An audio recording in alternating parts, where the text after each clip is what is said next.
2. Causality and systematics.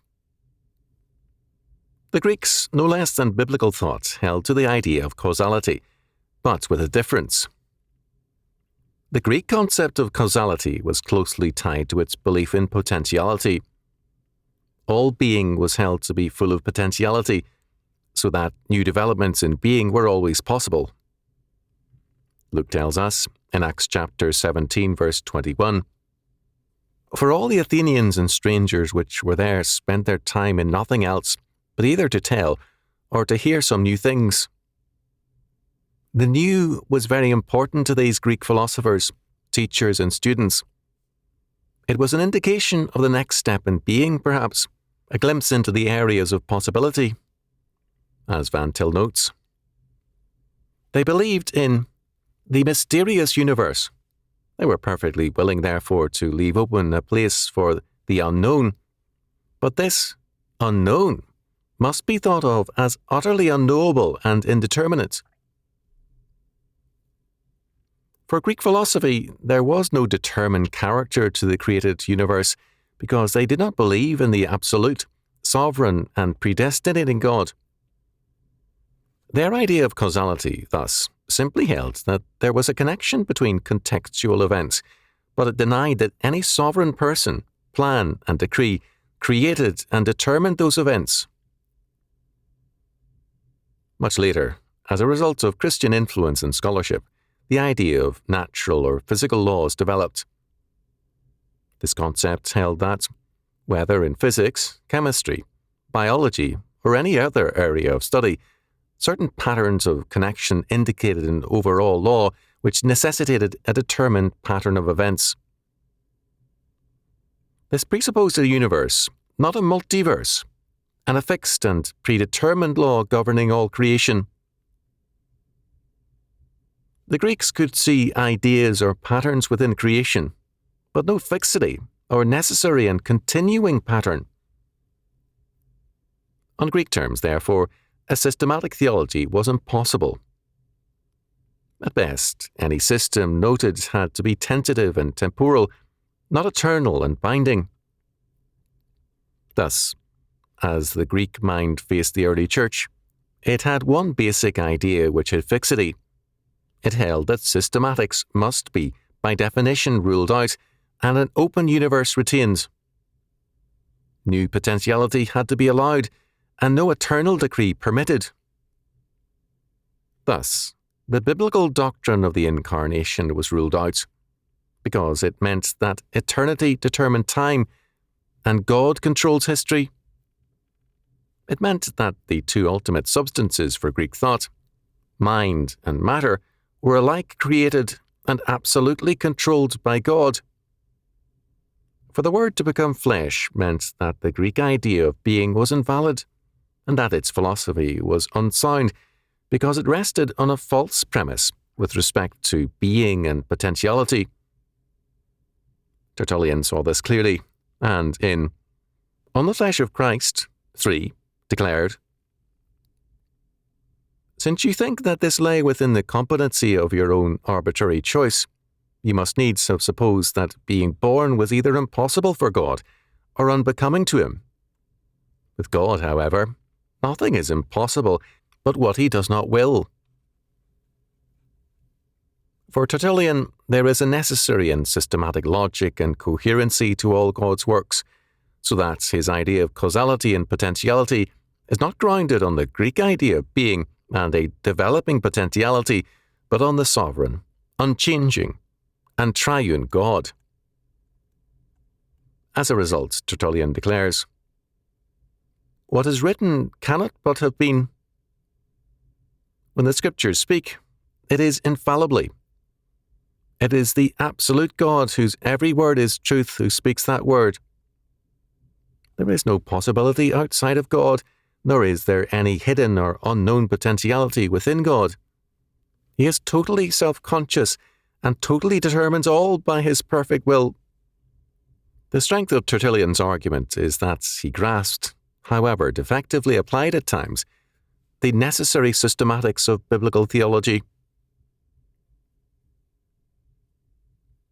Greek thought combined with Christianity could, at best, give only a tentative systematics, and, at heart, it carried a denial thereof.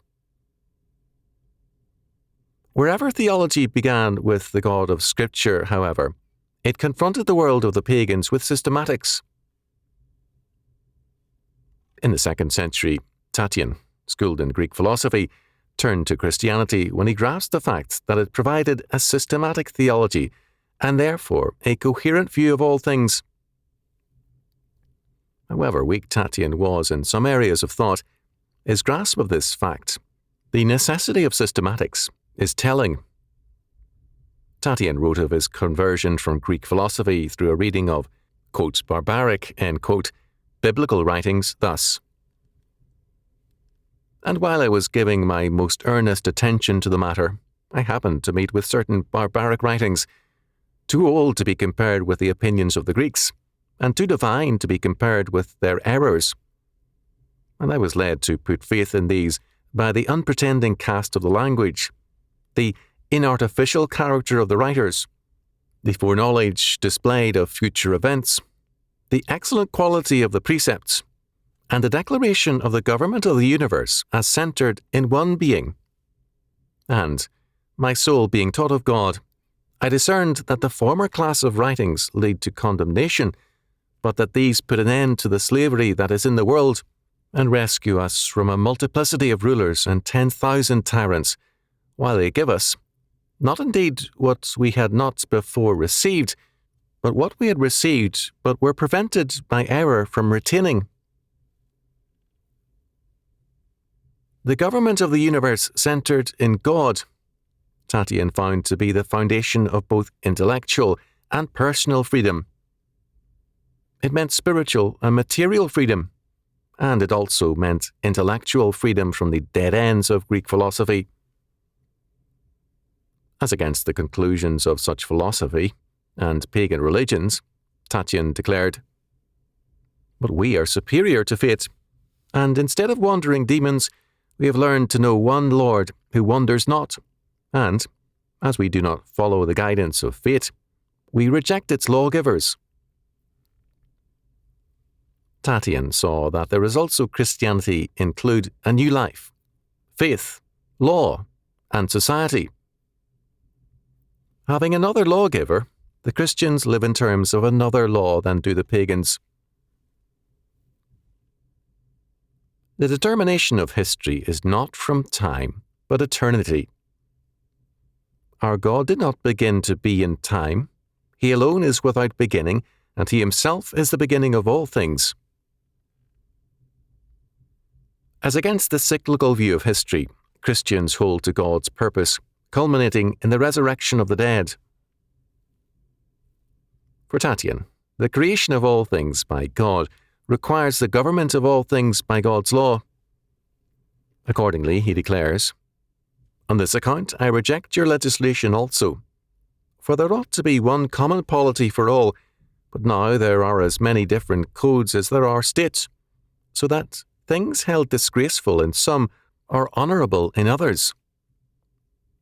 The Greeks consider intercourse with a mother as unlawful, but this practice is esteemed most becoming by the Persian Magi. Pederasty is condemned by the barbarians, but by the Romans, who endeavour to collect boys like grazing horses, it is honoured with certain privileges. Quite rightly, Tatian saw all things at stake in the doctrine of God, that is, in that biblical view which required systematics.